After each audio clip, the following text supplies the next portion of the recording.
Magandang araw mga kaibigan. Bigyan natin ng reaction, opinion itong post ng ABS-CBN News.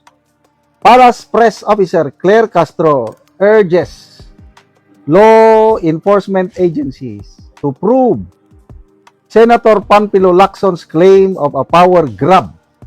Power grab, parang stabilization or kudita by retired military officers who allegedly recruit within the AFP to oust President Ferdinand Marcos Jr. Yan ang ano. May nabasa akong post kanina. Si Senator Lacson mismo sa kanyang sinasabi niya na meron nga there's power grab attempt by some retired military officers. Ang tanong, bakit ayaw pangalanan ni Senator Lacson? Hanggang ganyan na lang siya. Meron. Kung ako, nasa panig ni Senator Lacson, pangalanan ko na. Para ma-stop. Kasi ako, personally, ayaw ko na yung ganyang power grab, yung destabilization. Ang tingin ko, mas makakasama sa bansa kung meron pang ganyang destabilization, power grab, or ano. Naranasan ko kasi na-involve ng kudita nung bloodiest kudita panahon ni President Cory Aquino, yung December of 1989 na kudita. Ang daming kawawang mga sundalo na naniwala kami. Sinabihan kami. Ganito ang gawin natin. Ako naman, die-hard Marcos loyalist ako noon, yung Marcos Senior ba? Galit ako sa Cory administration dahil ayaw nila payagan maibalik sa Pilipinas yung patay na nga bangkay ni Marcos Sr. Magaling yung mga recruiter. Sabi nila, yun ang sa batalyon namin, maraming Ilocano. Sinakyan nila mga Ilocano ito, mga mga loyalist. So, ginamit nila, yun ang issue. Sabi ko, sige, sama ako. Yes! Para maibalik na ang bangkay ng dating Pangulong Marcos Sr. mailibing sa libingan ng mga bayani. So, halos buong batalyon namin gustong sumama. Mindanao man kami sa Agusan del Sur. Ang aming area is Cebu. Kaya yung unit namin, napunta kami ng Cebu. Yung mga kasama namin nag-hold yung Mactan Bridge na yan. Nako, yan ang sentro ng labanan noong December 1989 ko. Mananalo na sana yung kudita na yun eh. Kaya lang, yan na, nakialam na naman ng US government. Nag-fly over na ang mga US jets sa Malacanang.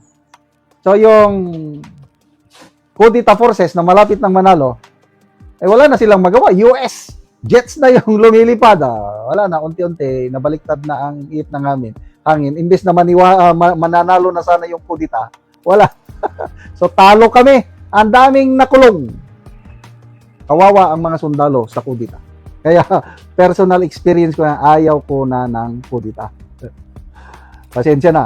And I believe na the AFP has learned its lessons. Marami akong nakakausap ng mga active military officers. Yan ang sinasabi nila. Wala na yung kudita ngayon. Correct. So, kung ang mga active ayaw ng kudita, ano ang magagawa ng mga retired? Kaming mga retired, civilian na kami. Ang kaibahan lang namin sa civilian ay meron kaming pension. Yun lang. May mga armas din ang mga retired. Kaya lang, ano lang yun, isa, dalawa, pang depensa lang, may lisensya.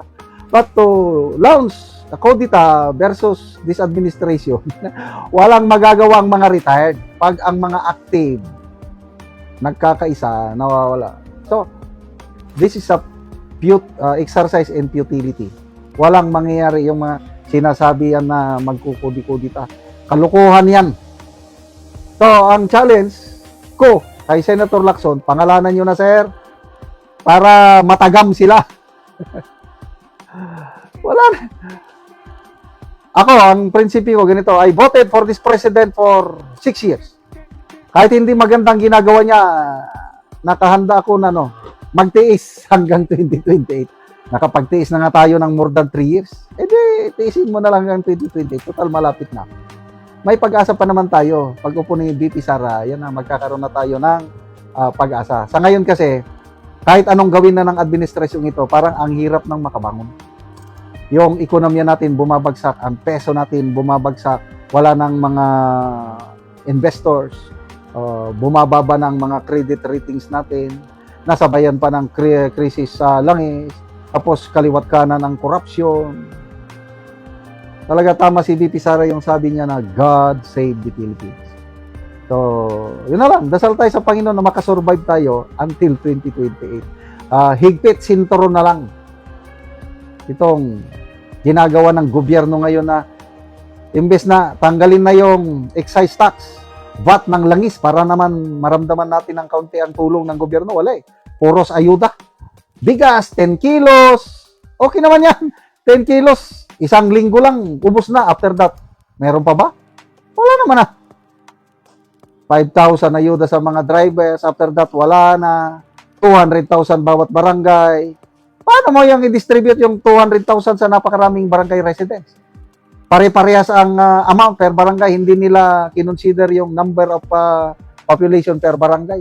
Kalukuhan talaga itong ginagawa ng gobyernong ito. Magtiis na lang tayo hanggang 2028. Yan ang aking pananaw. Salamat mga kaibigan sa inyong pagsubaybay sa channel nito.